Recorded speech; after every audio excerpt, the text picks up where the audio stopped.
आज इथे आम्ही या ब्रिजची जी पाहणी केली, कारण पावसाळ्यामध्ये जे खड्डे पडलेले होते त्याच्यामुळे ट्रॉफिक खूप होती ती आणि नागरिकांची खूप गैरसोय होत होती.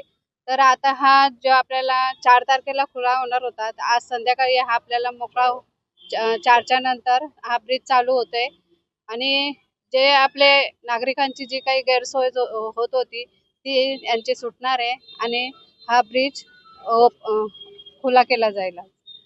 काम काही ठिकाणी खड्डे वगैरे दिसतात, तर त्याबाबत आपण समाधानकारक आहात? समाधानी नाही, आहात? समाधानकारक तर नाहीये, पण त्यांना जेव्हा आम्ही प्रश्न विचारले की ही खालीवर का असं, तर ते बोलले की जेव्हा गाड्यांची मुवमेंट चालू होईल त्याच्यानंतर ते लेवल होणार आहे. गाड्या चालू झाल्या तर ब्रिजचं काम होतं का? होत आता त्याने आम्हाला सांगितले की 4-5 दिवसात म्हणजे पूर्ण लेवल होऊन जाईल आणि नाही काय झाली तर आहेतच ना त्यांना. काय पुन्हा 4-5 दिवसात काम नाही झालं तर पुन्हा आपण ब्रिज बंद करणार? हा बंद करून परत त्यांना हे करायला लावणार आपण.